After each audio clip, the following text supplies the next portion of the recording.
शुक्लांबरधरं विष्णुं शशिवर्णं चतुर्भुजं प्रसन्नवदनं ध्यायेत् सर्वविघ्नोपशान्तये। गुरुब्रह्मा गुरुविष्णुं गुरुदेवो महेश्वरः गुरुसाक्षात् परब्रह्म तस्मै श्रीगुरवे नमः। अस्मद्गुरु कैवल्यानंद सरस्वती स्वामी वाరికి ప్రణామములు అర్పిస్తూ లలితా సహస్రనామం పారాయణ ఎందుకు చేయాలి, దాని ఆవశ్యకత ఏమిటి తెలుసుకుందాం. లలితా సహస్రనామ స్తోత్రం అనగానే శ్రీ విద్య అని గోచరమవుతుంది. విద్య అనగా ఉపాసన అని అర్థం.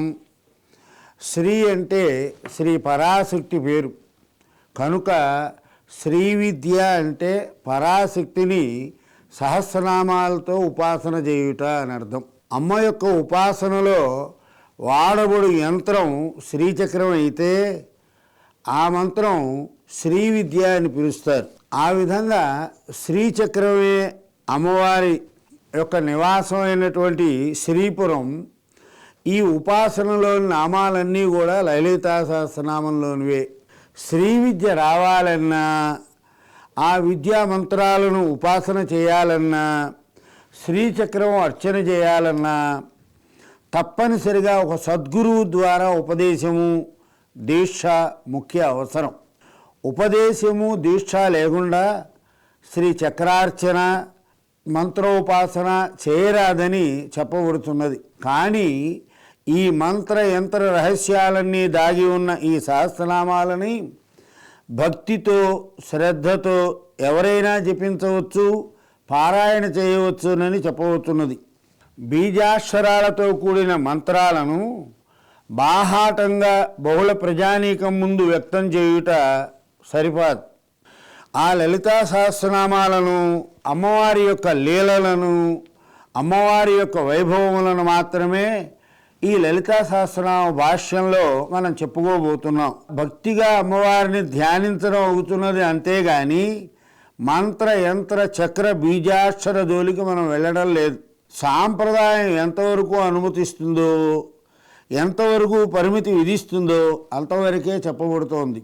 ఒకసారి మహిషాసుర సంహారం, మరి ఒకసారి శుంభ నిశుంభాసుర వధ, మధుకైటవ సంహారం ఇత్యాది రాక్షస సంహార వృత్తాంతాలు వింటుంటే ఆయా దేవతల మంత్రరహస్యాలు, వాటిలోని యంత్రరహస్యాలు మొదలైనవన్నీ ఆయా దేవతల ఉపాసన లేకుండానే ఆ మంత్రశక్తి మనలో ప్రవేశించి జాగృతమై మనలను అనుగ్రహిస్తుందని చెప్పవచ్చు. ఈ లలితాదేవి యొక్క వైభవం అంతా అయగ్రీవ స్వామి చేత అగస్త్యుల వారికి చెప్పబడినది. అగస్త్యుల వారు కంచిలో కామాక్షీదేవిని దర్శించి తపస్సు చేసిన ఫలితంగా అయగ్రీవ స్వామి సాక్షాత్కరించి ఉపదేశించినదే ఈ లలితోపాఖ్యానం. నేను పరబ్రహ్మ స్వరూపాన్ని, నా నుంచే ప్రకృతి పురుషాత్మకమైన జగత్తు ఏర్పడినది అని చెప్పింది అమ్మవారు. విశ్వానికి బీజంగా ఉండి విశ్వమంతా వ్యాపించి ఉండి కూడా విశ్వానికి అతీతంగా ఉన్నది అంటే ఆ తల్లే మాయా అనబడుతున్నది. మాయాశక్తే జగత్తంతా పరుచుకుని ఉన్నదని గ్రహించాలి మనం. ఈ మాయ మళ్ళీ విద్య అవిద్య అను రెండు రూపాలు ధరించింది. విద్య అంటే బంధముల నుంచి విమోచనం కలిగించేది, అవిద్య అంటే బంధములను కలిగించేది అని. అంటే ఈ విశ్వాన్ని అంతటినీ నిరంతరం నడిపిస్తున్న కాలస్వరూపంగా, దేశస్వరూపంగా, అనంత చైతన్యంగా విస్తృతి చెందినటువంటి మహాశక్తియే ఆ పరబ్రహ్మం యొక్క శక్తి. ఇట్టి అవగాహన కలిగితే మొత్తమంతా ఈ జగత్తుకు ఆధారభూతమైన ఆ శక్తి పరబ్రహ్మమే అని తెలుస్తుంది. ఈ జగత్తుకి అదే శివశక్త్యైక రూపం, అదే మోక్షం, అదే కైవల్యం. వస్తు దృష్టితో జగత్తును చూడడం అజ్ఞానం. భిన్న దృష్టి అనగా ద్వైత దృష్టి. అది నశించి ఈ శక్తే పరబ్రహ్మమని స్ఫురణ కలగడమే మన అంతిమ లక్ష్యం.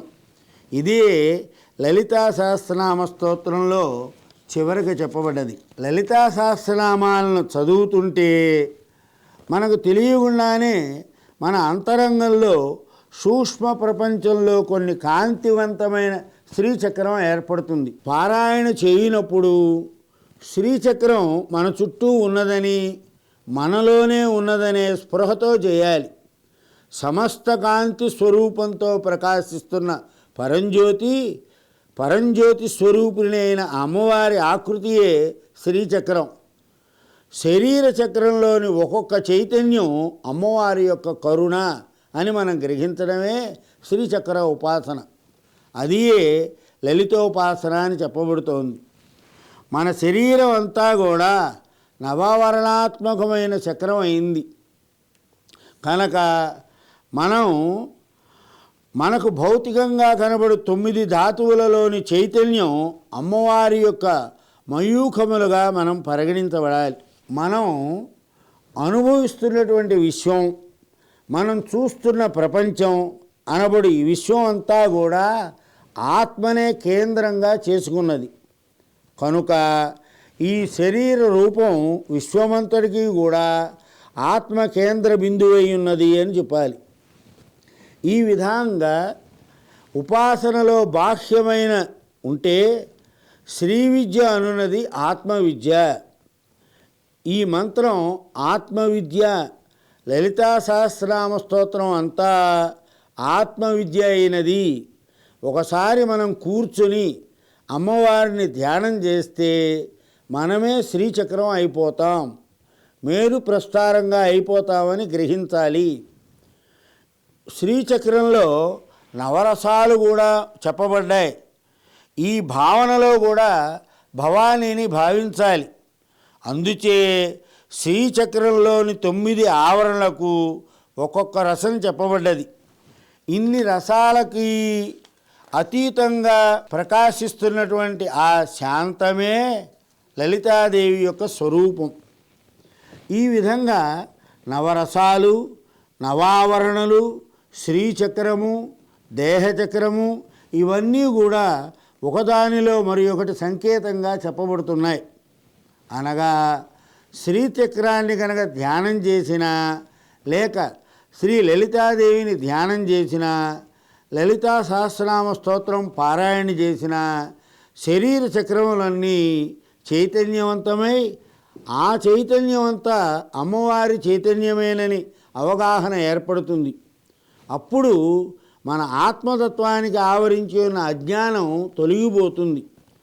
సర్వం దేవి మయిన్ జగత్ లేదా సర్వం బ్రహ్మమయిన్ జగత్ అనే స్ఫురణ కలుగుతుంది. అమ్మవారు ఎప్పుడూ తన భక్తుల ఎడల లేదా తన యందు భక్తి గలవారి ఎడల ఎల్లవేళలా వంగి ఉంటుంది అని అర్థం. భక్తి చూపిస్తే అమ్మ వెంటనే అనుగ్రహిస్తుంది. భక్తులకి అనాయాసంగా లభ్యం అవుతుంది అమ్మవారు. కరుణామయ తల్లి అని చెప్పబడుతోంది. ఈ విధంగా హయగ్రీవ స్వామి అమ్మ యొక్క స్వరూప స్వభావాలను, శ్రీచక్రములోని విశేషములను అగస్త్యుల వారికి చక్కగా విశదీకరించి ఇక వాగ్దేవతలకు వశిన్యాది వాగ్దేవతలచే స్తోత్రం చేయబడిన లలితా పరాభట్టారికాగు అమ్మవారి నామాలను అనుగ్రహించబోతున్నాడు. శ్రీమాత్రే నమః. ఈ లలితా సహస్రనామాల్లో అమ్మకి శ్రీమాత ఫస్ట్ నామం, శ్రీమాత, శ్రీ మహారాజ్ఞి, సింహాసనేశ్వరి అన్నాం. ఈ 3 నామాలు చాలా విలక్షణమై ప్రశస్తమైనవి. ఈ అమ్మవారి నామాలలో 400 నామాల తర్వాత అంశిని, మాలిని మాత, మలయాచలవాసిని అనే చోట మాతానామం ఉంది. కానీ ఇక్కడ శ్రీమాత అనే పదాన్ని ప్రయోగించడంలోని పరమార్థం విశిష్టమైంది. నశించిపోయే భౌతికమైన ఈ శరీరాన్ని ప్రసాదించిన తల్లులు అందరికీ ఉన్నారు. ఆ తల్లులకు తల్లి ఈ పరాశక్తి. అందుకనే శ్రీమాత అన్నారు. గౌరవవాచకంగా శ్రేష్టతావాచకంగా శ్రీ పదాన్ని సర్వసాధారణంగా వాడుతూ ఉంటారు. ఇక్కడ శ్రీ పదం శ్రేష్టతావాచకం, గౌరవవాచకం కూడా. శ్రీపదం శ్రీ శైలము అన్నట్లే శ్రీమాత అనే పదం మాతృశబ్దంలోని పవిత్రతను పూజ్యభావాన్ని వ్యక్తం చేస్తోంది.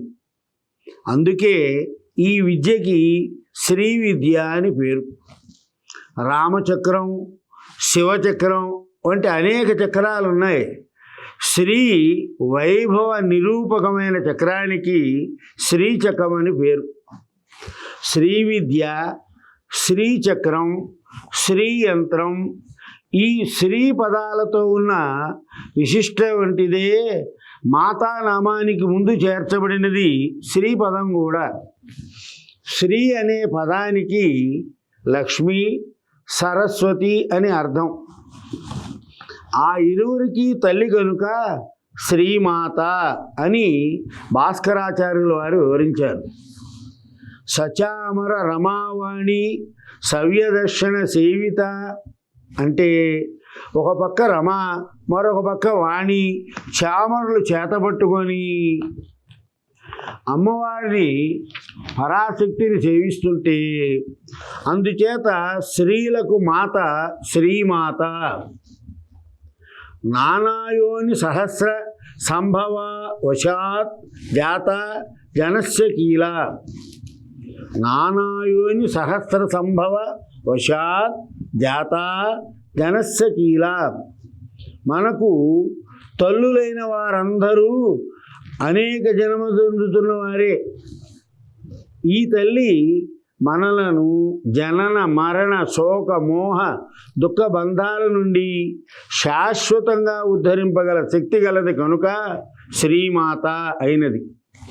లక్ష్మీదేవి ఐశ్వర్యాన్ని, సరస్వతీదేవి పాండిత్యాన్ని ప్రసాదించవచ్చు. ఆ రెండు శాశ్వతమైన ఆనందాన్ని కలగజేయలేవు. ఆ రెండిటి వలన కలుగని శాశ్వతమైన ఆనందాన్ని కలగజేసే తల్లు కనుకే ఆవిడ శ్రీమాత అయింది. మానవులకి మరల జన్మ లేకుండా అనుగ్రహింపగలిగే శక్తి ఈ పరాశక్తికే ఉంది. మోక్షప్రదాయిని అనే అర్థంలో శ్రీమాత పదం ప్రయుక్తం.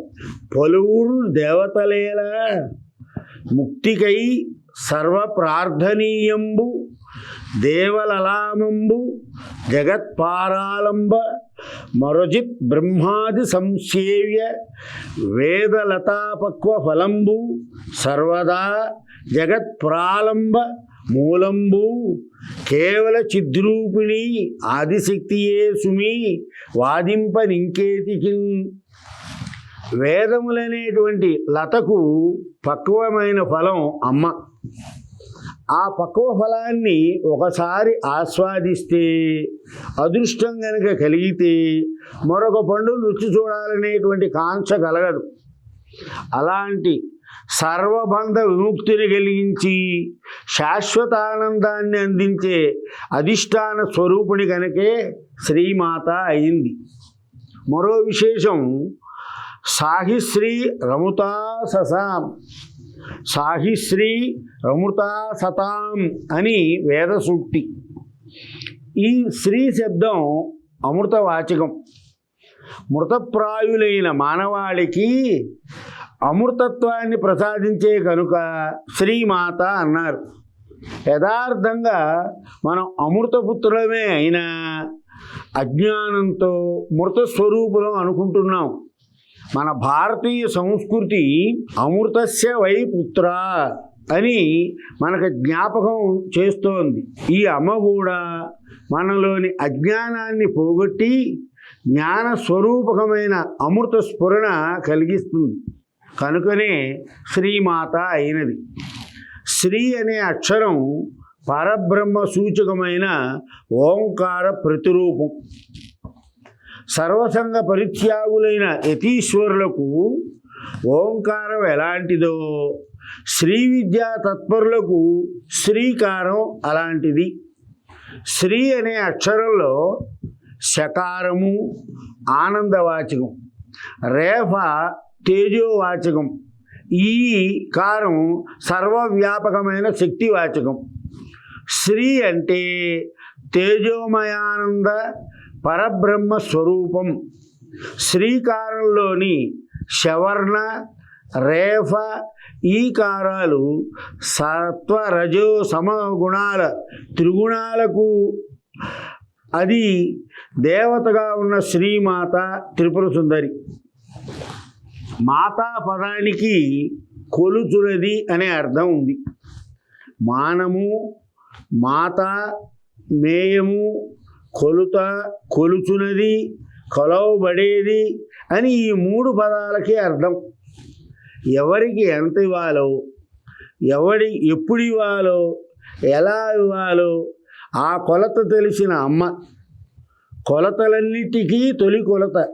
సాధారణంగా తల్లి కన్నబిడ్డల యందు వాత్సల్యం కలిగి ఉంటుంది. ఒకప్పుడు బిడ్డ పొరపాటు చేసిన తల్లి క్షమించి అనుగ్రహిస్తుంది.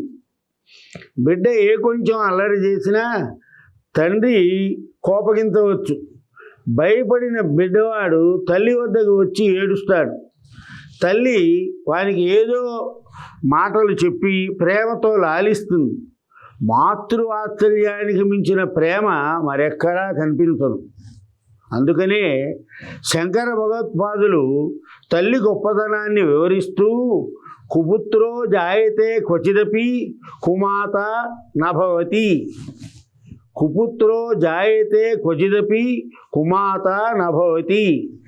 బిడ్డ చెడ్డవాడైనా తల్లి చెడ్డది కాదు అన్నారు. నా గాయత్రం పరం మంత్రం నమాతు పరదైవతం.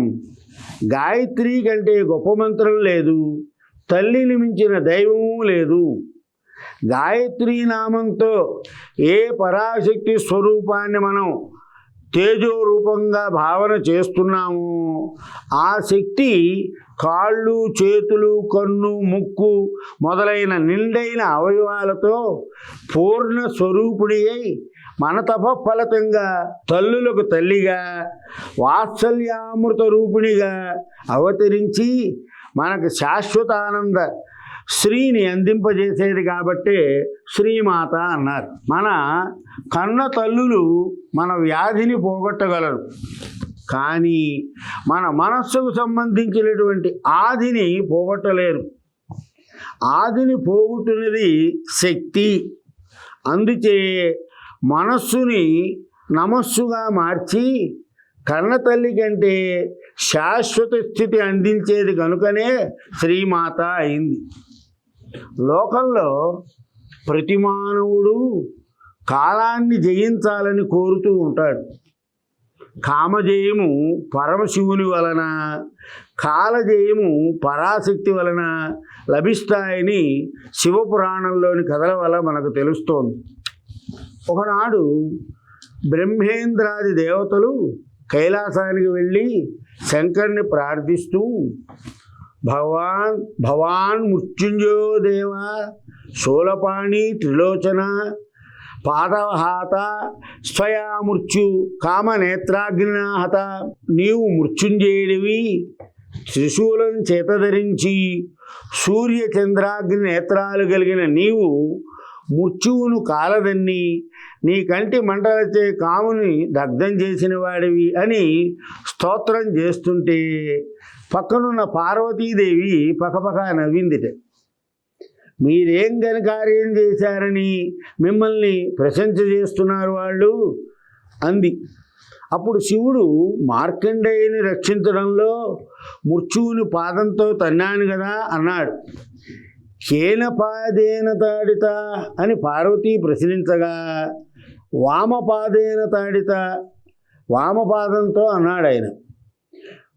సతు మామకిన ప్రభో, ఆ కాలు నాది కదండి అని పార్వతీ పలికింది. అంటే పరాశక్తి వామపాద తాడనం చేత కాలుని జయించింది. శివశక్తుల సమైక్య రూపంలో వామభాగేన మృత్యుంజయత్వము, దక్షిణ భాగాన కామజయత్వము కలుగుతున్నాయి. మనబోటి మానవులకు కొంతకాలం గడిచిన తర్వాత ప్రకృతిగతమైన వయోధర్మాన్ని అనుసరించి కామజయం కలిగిన కాలుడైన మృత్యుంజయుని జయించడం సాధ్యం కాదు. అది పరమేశ్వరి పాద ప్రసార ప్రభావమే.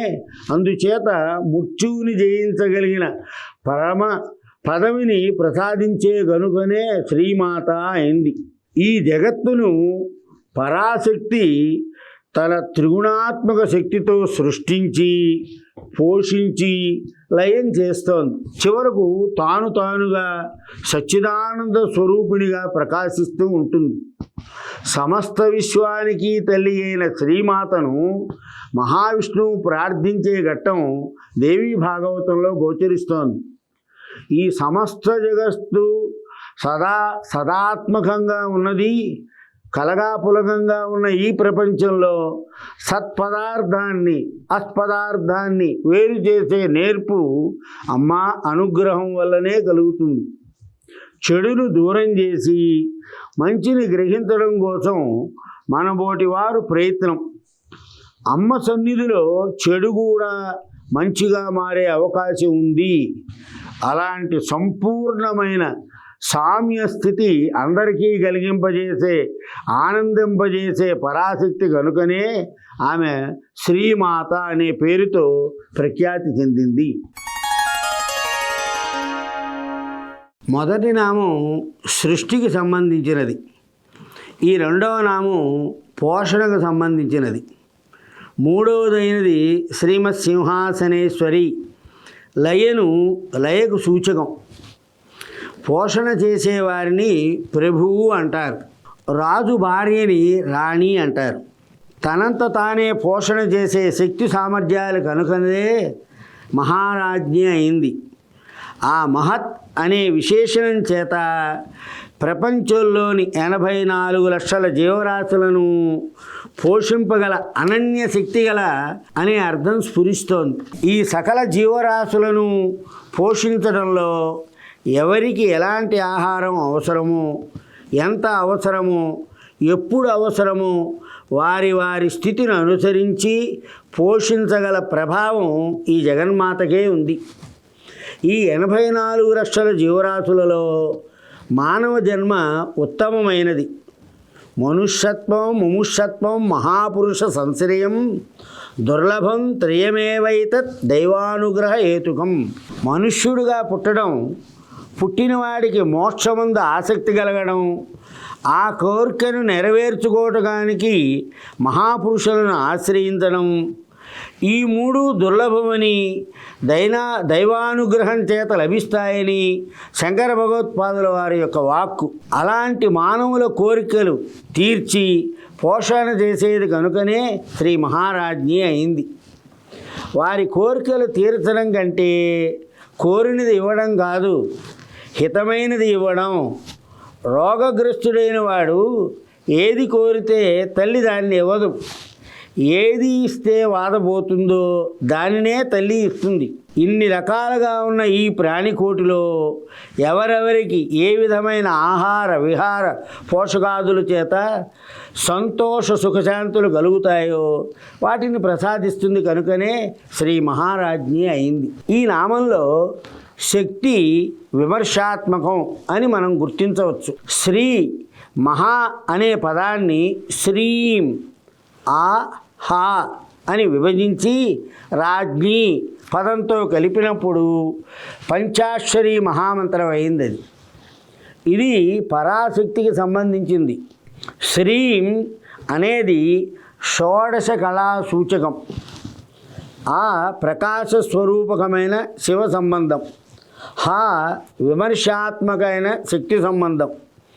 ప్రకాశ విమర్శ ఉభయాత్మకమైన షోడశ కళా సమన్వితమైన పరాశక్తి స్వరూపం కనుకనే సర్వజగత్తును పోషించగలుగుతోందమ్మ. కనుకనే శ్రీ మహారాజ్ఞి అయింది.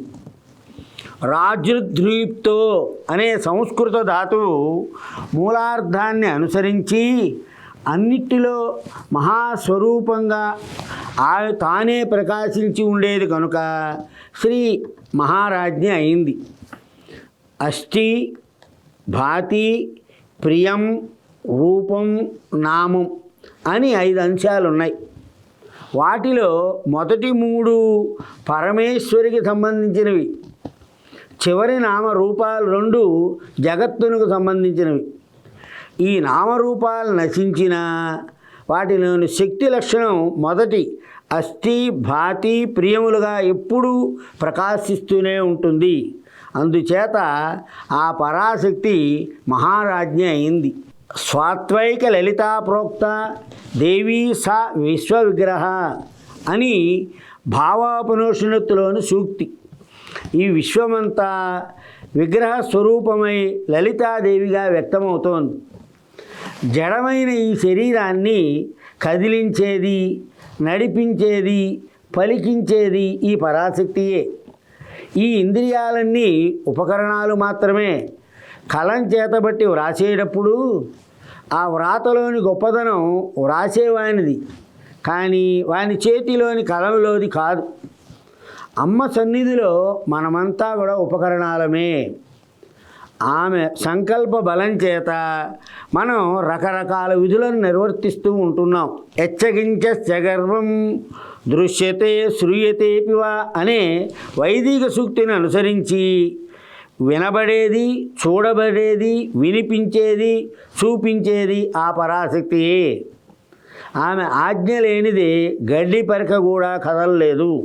ఎందుకని అంటే శివశక్త్యాయుక్తో యది భవతి శక్త ప్రభుతం నచే దేవం దేవ నకలు కుశలస్ఫతితుమపి అతాస్త్వం ఆరాధ్యం హరిహర విరించాదిపరచి పరిణతుం స్తోత్రం వా కథమకృత పుణ్య ప్రభవతి అన్నారు.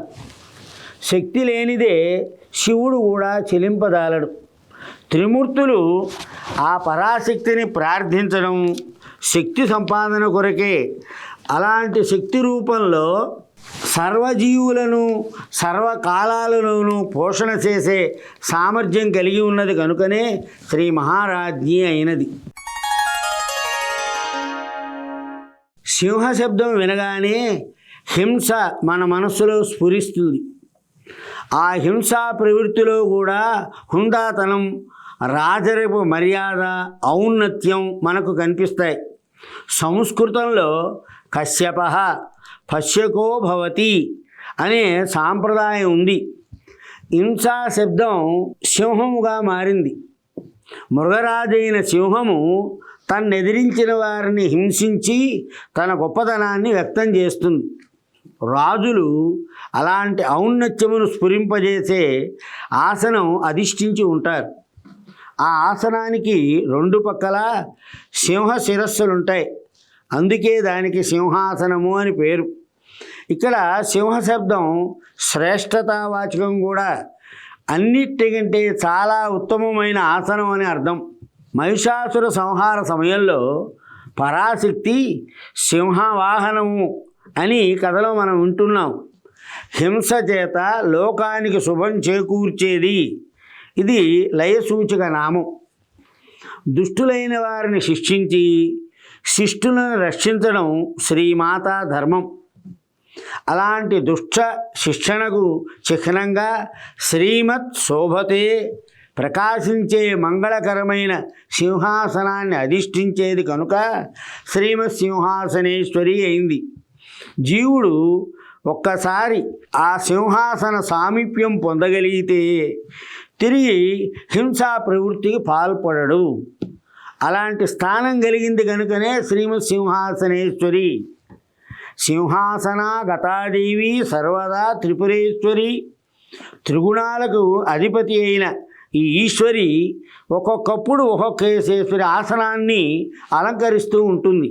స్థూల సూక్ష్మ కారణ శరీరాలను ధరించిన విశ్వ తైజస ప్రాజ్ఞులు అనే పురుషులకు అధిష్టాన స్వరూపునిగా ఉంది. ఆయా అవస్థలలో దుష్టశక్తులను సంహరించి తనను ఉపాసించే వారిని రక్షిస్తుంది. కనుకనే రాజరాజేశ్వరిగా దివ్య సింహాసనాన్ని అలంకరించిన సింహాసనేశ్వరిగా ప్రకాశిస్తోంది అమ్మవారు. పరాశక్తి సృష్టి, స్థితి, లయ, తిరోధాన, అనుగ్రహములనే 5 పనులను పంచకృత్యములను చేస్తోంది. ఆయా కృత్యములందు వేరువేరు స్థానాలను అలంకరించి కర్తవ్యం నిర్వహిస్తోంది. అప్పుడు ఆ పరాశక్తిని భావించేవారు అనేక రూపాలలో ప్రార్థిస్తారు. బ్రాహ్మి, వైష్ణవి, రుద్రాణి మొదలైన నామాలన్నీ ఇలాంటివే. పంచసింహాసనాదేవి పరాశక్తి ప్రకాశిత అని 5 విధములైన సింహాసనాలను అధిష్ఠించిందని చెప్పడంలో పరమార్థం ఇదే. ఆమె కూర్చున్న సింహాసనం శ్రీమంతమైనది, మాంగళ్యము, ప్రకాశకము, పాపదూరకము అయింది కనుక శ్రీమత్సింహాసనేశ్వరి అని పిలువబడుతోంది. శ్రీమాతకు 5 ఆసనాలు ఉన్నాయి. వాటిలో ఒకటి పంచప్రణవాసనం. శ్రీం, హ్రీం, క్లీం, ఐం, సౌః అనే పంచప్రణవాలు కలిసి మొదటి ఆసనం. ఇది మంత్రరూపమైన ఆసనం. రెండవది పంచకళామయ ఆసనం. నివృత్తి, ప్రతిష్ట, విద్య, శాంతి, శాంతాతీత అనే 5 కళలలో కూడినది చిత్కళాసనం. మూడవది పంచదిగాసనం. తూర్పు, దక్షిణం, పడమర, ఉత్తరం, మధ్య భాగం అనే 5 దిక్కులతో కూడినదే బ్రహ్మాండం అనే ఆసనం. నాలుగవది పంచభూతాసనం. భూమి, నీరు, అగ్ని, వాయువు, ఆకాశం అనే పంచభూతాల ద్వారా ప్రపంచ రూపం ధరించి ఉండేది పంచభూతాసనం. ఐదవది పంచముఖాసనం. సజ్జోజాత, వామదేవ, అఘోర, తత్పురుష, ఈశాన ముఖాలకు పంచముఖాలని పేరు. ఈ విధంగా ఒక్కొక్క సమయంలో ఒక్కొక్క ఆసనాన్ని అధిష్ఠించి లోక కళ్యాణం కలిగించే పరమేశ్వరి కనుక శ్రీమాతను శ్రీమత్సింహాసనేశ్వరి అంటారు. మరో నామంలో మళ్ళీ కలుద్దాం. పరమేశ్వరి చిత్ అనే అగ్నిగుండం నుండి ఆవిర్భవించిందని అర్థం.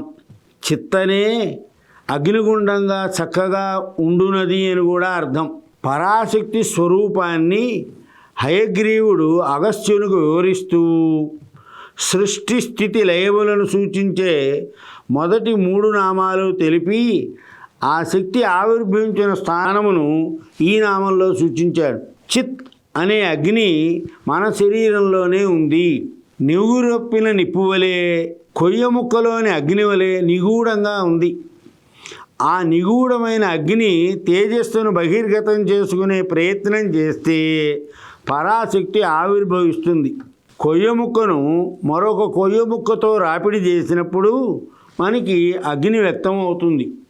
అలాగే మన మనస్సులోని చిత్ స్వరూపమైనటువంటి ఈ శక్తిని ప్రాణవాయువు చేత ప్రేరేపణ చేస్తే తేజోరూపమైన శక్తి మనకు అవసరమైనటువంటి కార్యనిర్వహణ కొరకు ఆకారాన్ని పొంది ఆవిర్భవిస్తుంది. నిరాకారము, నిత్యము అయిన పరమేశ్వరి భక్తులను అనుగ్రహించడానికి ఆవిర్భవిస్తూ ఉంటుంది.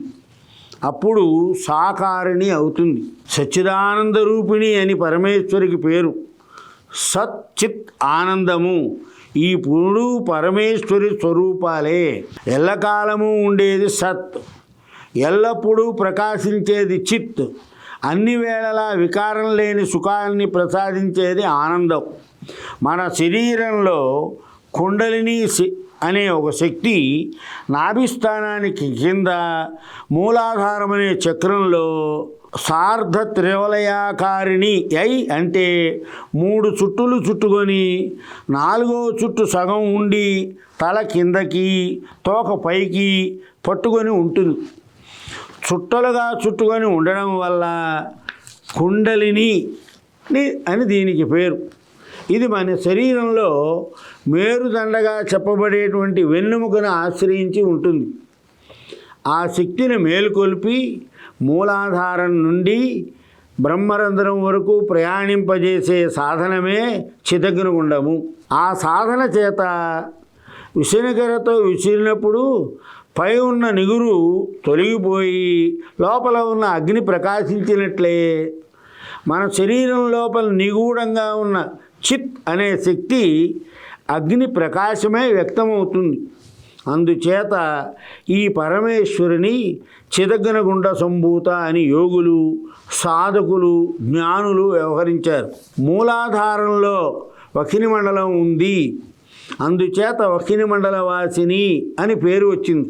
బ్రహ్మేంద్రాది దేవతలు బండాసుర, ముండాసుర, మహిషాసురాది రాక్షసుల బాధలను భరించలేక ఒక మహాశక్తిని ఆశ్రయించవలసి వచ్చింది. ఆ శక్తి వల్ల కానీ ఆ రాక్షసులు సంహరింపబడరు.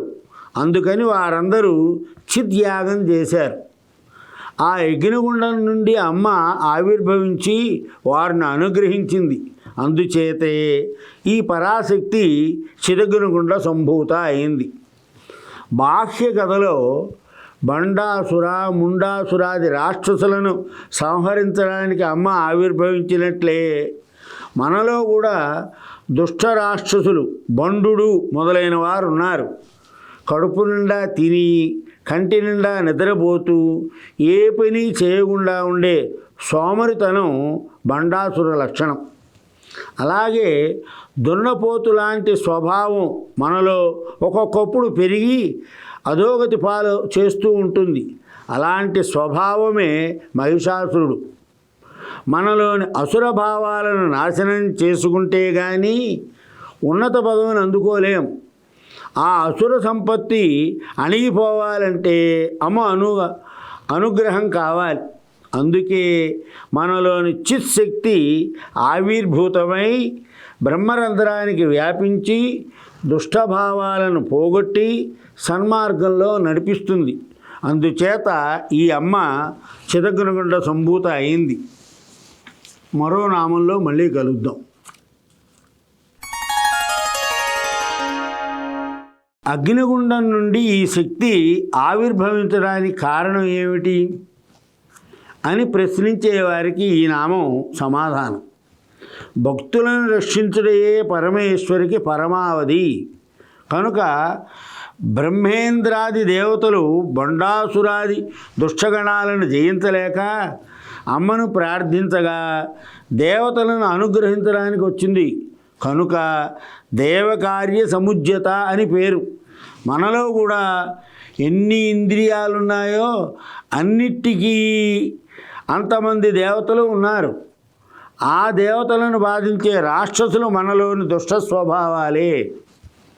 ఆ దుష్ట స్వభావాలను నాశనం చేసుకోగలిగితేనే మనకు శాంతి లభిస్తుంది. విరాట్ పురుషుని అవయవాల నుండి దేవతావర్గం పుట్టింది. చంద్రమా మనసో జాత శశో సూర్యో అజాయత ముఖాజ్ఞశ్చ ప్రాణాద్వాయురజాయత అనే పురుష సూక్త మంత్రంలో వివరించబడినగా విరాట్ పురుషుని మనస్సు నుండి ఆవిర్భవించిన చంద్రుడు మన మనస్సునికి అధిపతి. కంటికి సూర్యుడు, ముఖానికి ఇంద్రాగ్నులు, ప్రాణానికి వాయువు. ఈ విధంగా మన ఇంద్రియాలన్నిటికీ దేవతలు అధిపతులుగా ఉన్నారు. ఇంద్రియాల దుష్ట స్వభావాలకు లొంగక సక్రమంగా సంచరించడానికి దేవి అనుగ్రహం కావాలి. ఆమె ప్రసన్నురాలై మహోపకారం చేస్తుంది. కనుకనే దేవకార్య సముజ్యత అని వ్యవహారం. వెలుపల ఉన్న బండాసురాదులను సంహరించడానికి అవయవాలతో ఆవిర్భవించింది పరాశక్తి. మనలోని పశు స్వభావం, సోమరితనం వంటి దుష్టభావాలను నశింపజేయడానికి మనకు సాధన ద్వారా పరాశక్తి మనలో ఉద్భవించి ఇంద్రియ దేవతలను రక్షిస్తుంది అని ఈ నామంలోని పరమార్థం. పిండాండమైన మన శరీరంలో పంచ ప్రాణాలు, సప్తధాతువులు, 10 ఇంద్రియాలు, 11 విధాలైన మనోమూర్తులు ఉన్నాయి. ఈ 33 మన దేహంలోని దేవతా సంజ్ఞలు. బ్రహ్మాండంలోని 33 దేవతల వలె పిండాండంలోని 33 దేవతలు పరమేశ్వరి అనుగ్రహంతోనే సంచరించాలి. ఉపాసనాకానం కార్యార్థం బ్రహ్మణో రూపకల్పన. ఉపాసకుల సౌకర్యం కోసం నిరాకారమైన నిర్గుణమైన బ్రహ్మతత్వం సాకారమై సగుణమై భాషిస్తుంది. ప్రథమం సగుణమాశ్రిత్య తతో నిర్గుణమాశ్రయేత్ అని శంకరులు సుగుణోపాసన చేత నిర్గుణ పరబ్రహ్మను గుర్తించాలని వివరించాయి. కఠోపనిషత్తులో వరాంచి కాని వ్యతృణత్ స్వయంభూ అంటే మన ఇంద్రియాలు బహిర్ముఖమై అందుచేత వెలుపల వస్తువులను మాత్రమే మనం చూడగలం. లోపల ఉన్న శక్తి స్వరూపాన్ని మనం గుర్తించలేం. కానీ ధీరుడైన వాడొకడు అంతర్ముఖుడై లోచూపు కలిగి అమృత స్వరూపాన్ని చూడగలడు. ధీరులు జిజ్ఞాసులు అయిన సాధకులు కార్యసాధనకు ఆవిర్భవించింది కనుక దేవకార్య సముజ్జత అయింది. మరో నామంలో మళ్ళీ కలుద్దాం. ఈ నామం నుంచి అమ్మవారి స్వరూప వర్ణన మనం గోచరిస్తోంది. అండపిండ బ్రహ్మాండ వ్యాప్తమైన చరాచర జగత్తులో నిండి ఉన్న అమ్మను అనేక రూపాలుగా భావించవచ్చు. కానీ చిదుగుని గుండం నుంచి పుట్టిన ఈ పరమేశ్వరి ఏ రూపంలో ఉంది అనే అడిగేవారికి ఒక స్వరూపాన్ని ఈ నామం వివరిస్తుంది. ఉదయిస్తున్నటువంటి సహస్ర సూర్యులతో సమానమైన కాంతి గలది ఈ జగజ్జనని. ఒకసారి 1000 సూర్యులు ఉదయిస్తే ఎలా ఉంటుందో మనం ఊహించలేం. సర్వవ్యాపకమైన శక్తి మనం ఒకటి మానవులు గుర్తించడానికి వీలుగా ఒక్కొక్క రూపాన్ని పొందుతుంది. కనుక ఇక్కడ రాక్షస సంహారానికై ఇంద్ర దేవతలు పరమేశ్వరుని ప్రార్థించడం వల్ల సంహార శక్తి సూచకమైన సహస్ర సూర్యకాంతిని కలిగి ఉన్నది అని ఈ నామం మనకి స్ఫురింపజేస్తున్నది. మధ్యాహ్నం సూర్యుడు తీవ్రంగా ఉండవచ్చు, కానీ ఉదయ సూర్యుని కాంతిలో ఆర్తులను ఆదరించే ఆప్యాయత గోచరిస్తుంది. అందుచేత అమ్మ ఉదయకాలపు సహస్ర సూర్య సమప్రభ అయింది. మన పురాణ గ్రంథాలలో శ్రీరాముడికి శ్రీకృష్ణుడికి ఆకార వర్ణన కనబడుతోంది. తలపై కిరీటము, చేతిలో కోదండం కలిగిన వాడు శ్రీరాముడని, తలపై నిమలపించం, చేత మురళి ధరించిన వాడు శ్రీకృష్ణుడని గుర్తించగలం. కానీ సర్వవ్యాపకమైన పరబ్రహ్మ పరాశక్తి ఈ రూపంలో ఉంటుందని నిర్ణయించలేం. వేదం సత్యం జ్ఞాన అనంతం బ్రహ్మ, సత్యమైనది, జ్ఞాన స్వరూపమైనది, అనంత స్వరూపమైనది బ్రహ్మ అని వివరిస్తోంది. అలాగే పరాశక్తి సహస్రభాను సమానమై ప్రకాశిస్తోంది అని ఈ నామంలో భావించవచ్చు. ఉదయకాంతి చీకటిని పోగొట్టగలదు. ఉదయ సూర్యకాంతి గల ఈ శక్తి అజ్ఞానమనే అంధకారాన్ని అంతరింపజేస్తుంది. భాను సహస్రాభ అనడంలో భక్తులకు శాంతిదాయకమైన ప్రశాంత రూపాన్ని గోచరిస్తోంది అని అర్థం. సూర్యకిరణ ప్రసారం సకల ప్రాణులకు జీవనాధారం. సూర్యకాంతి లేనినాడు మనకది దుర్దినం. సర్వప్రాణులకు సూర్యకిరణ స్పర్శ వలన వృద్ధి తేజస్సు లభిస్తాయి. అందుచేత పరాశక్తి ఉదయిస్తున్న భాను సహస్రమైంది. పరమేశ్వరికి సూర్య చంద్ర అగ్ని నేత్రాలున్నాయి. ఈ నేత్రత్రయం త్రికాలాలను సృష్టింపజేస్తోందని శంకర్ల వారు అన్నారు. దేవి కుడి కన్ను పగటిని, ఎడమ కన్ను రాత్రిని, భూమధ్యంలోని 3వ కన్ను సంధ్యా సమయాన్ని సృష్టిస్తోందని వివరించారు. దేవతల బాధలు తొలగించడానికి ఆవిర్భవించిన పరాశక్తి పగటికి కారణం. సూర్యకాంతిగా అతిశయించడం అనటంలో దైవశక్తి అజ్ఞాన వినాశకము, జ్ఞాన ప్రకాశకము, రాక్షస సంహారకము అని ఈ నామం స్పష్టం చేస్తోంది. మరో నామంలో మళ్ళీ కలుద్దాం. 4 భుజాలతో కూడి ఉన్నది అనే అర్థం గల ఈ నామం ధర్మార్థ కామమోక్షాలనే 4 పురుషార్థాలను ఏకకాలంలో బహు చతుష్టయం చేత అడిగిన వారికి ప్రసాదించగలదు అంటూ దేవి యొక్క సర్వసామర్థ్యాన్ని సూచిస్తోంది. ఈ బాహువుల్లో అభయ వరముద్రను స్ఫురింపజేయక కేవలం బాహువులుగానే కనిపించడంలో అమ్మ పాదాలను ఆశ్రయించిన వారికి వరము అభయము లభిస్తాయని, వాటికై ప్రత్యేక ప్రదర్శన అక్కరలేదని తేటతెల్లమవుతోంది. ఈ నామంలో చతు అనే పదానికి 4 అనే అర్థాన్ని నిశితంగా పరిశీలిస్తే స్థూల సూక్ష్మ కారణ తుర్యాలు, జాగ్రత్త స్వప్న సుషుప్త తురీయాలు అన్నిటిలోనూ తానే ఆవరించి ఉంది అనే విశేష భావం కలుగుతోంది. పంచదశి మంత్రం శ్రీమాతకు మంత్రమయ శరీరం.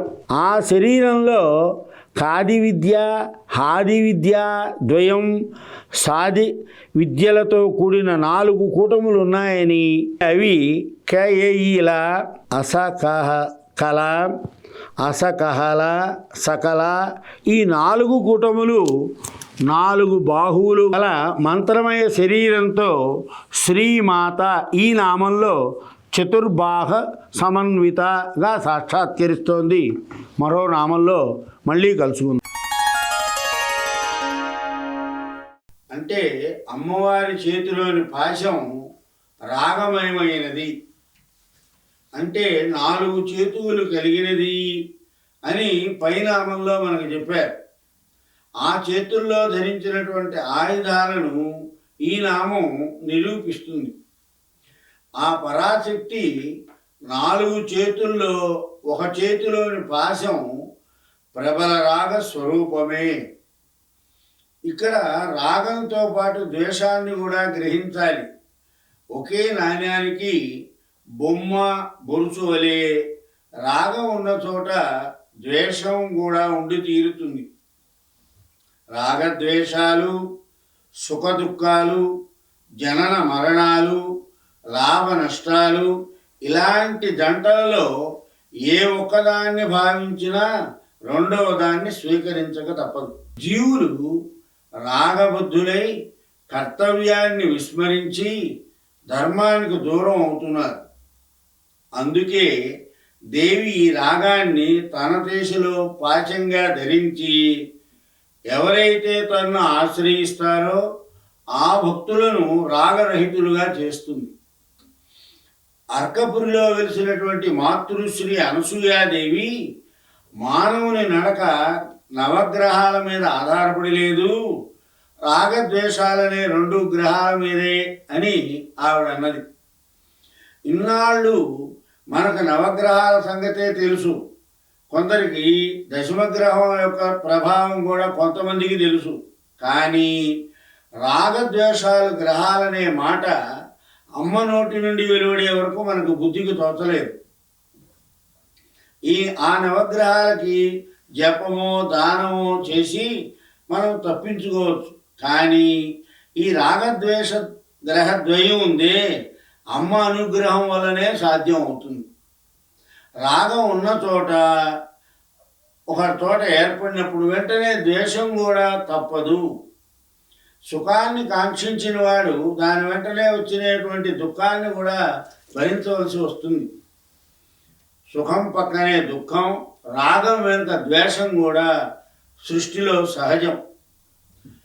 త్రివిధం నరకం సేద్యం ద్వారం నాశనమాత్మనః అని అర్జునుడికి గీతాచార్యుడు బోధిస్తూ కామ క్రోధ తథా లోభ తస్మాత్ ఏతత్రయం త్యజేత్, ఈ నరక ద్వారాలైనటువంటి కామ క్రోధ లోభాలను విడిచిపెట్టాలని హెచ్చరించాడు. ఇక్కడ కామం అంటే రాగమే. అలాంటి రాగం పరమేశ్వరి చేతిలో పాశమైంది. ఆమెకు పాశం దాసోహం అయిపోయింది. ఎవరైతే అమ్మను ఆశ్రయిస్తారో వారికి రాగద్వేషాలను ఆ అమ్మవారు నాశనం చేస్తుందని ఈ నామంలోని అంతరార్థం. సాధారణంగా మన జీవితంలో సుఖదుఖాలు, రాగద్వేషాలు, లాభ నష్టాలు కనిపిస్తూనే ఉంటాయి. వాటి నుండి విముక్తి పొందాలంటే ధైర్య సాహసాలు, ఆత్మవిశ్వాసం, పరమేశ్వరి పాదాశ్రయం అవసరం. అప్పుడు దుఃఖం కూడా సుఖంగా భాషిస్తుంది. అప్పుడు రాగద్వేషాలు ప్రతిబంధకాలు కావు. ప్రమాదకరాలైనటువంటి రాగద్వేషాలు ప్రమోదకారకాలుగా పరిణమిస్తాయి అని, అవి దేవీ కరుణ ప్రసారం వల్ల ప్రమాదం కాస్త ప్రమోదంగా మారే అవకాశం ఉంది.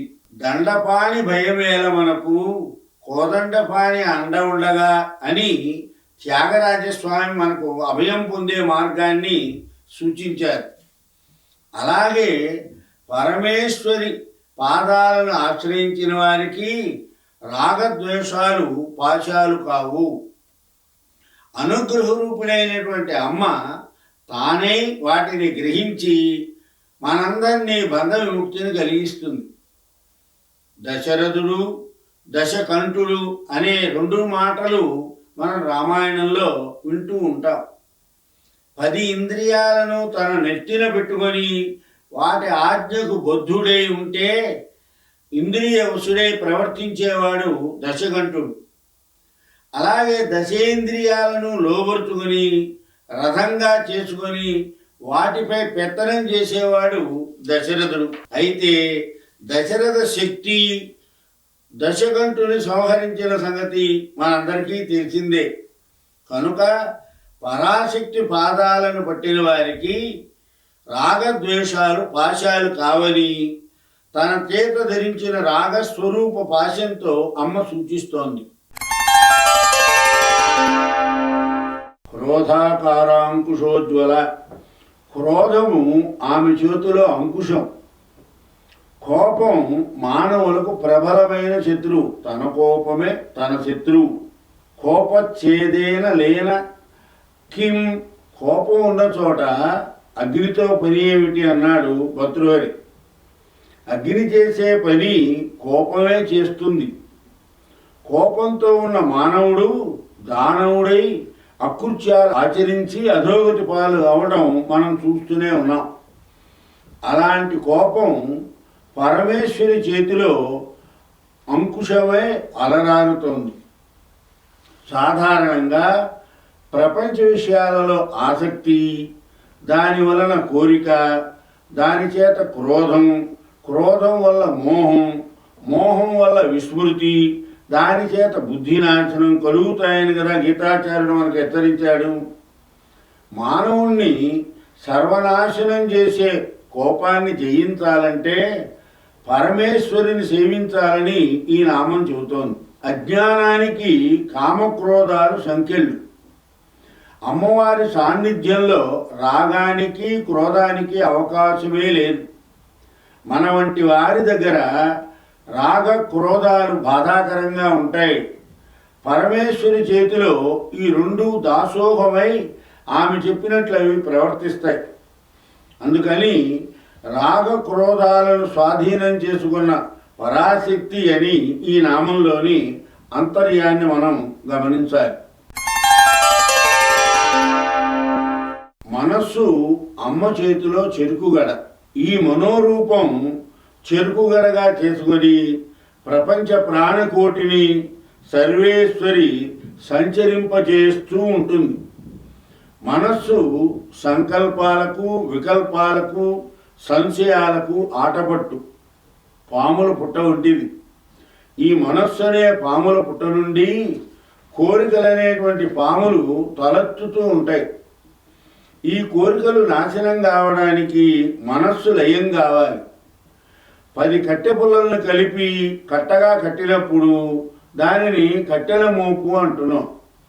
ఆ మోపులో ఏ కట్టెను ఆ కట్టెను విడదీసి చూస్తే మోపు అనే శబ్దం పోయింది. సంకల్ప వికల్ప సంశేచ్ఛలు విడివిడిగా విడదీసినప్పుడు మనస్సునకు రూపం లేదు. వస్త్రంలోని పొడుగు పేకగా అల్లబడినటువంటి దారాలను వేరు చేస్తే వస్త్రానికి స్వరూపమే లేదు కదా. అట్లాగే సంకల్ప వికల్పాత్మకమైన మనస్సును పరాశక్తి ఇచ్చుకోదండంగా ధరించిందని ఈ నామం వెల్లడిస్తోంది. మనస్సు అమ్మ సన్నిధిలో నమస్సుగా మారిపోతుంది. తన్ను చేరిన వారికి మనఃకల్పితమైనటువంటి ప్రపంచ బంధాల నుంచి విముక్తి కల్పింపగలదని భావం.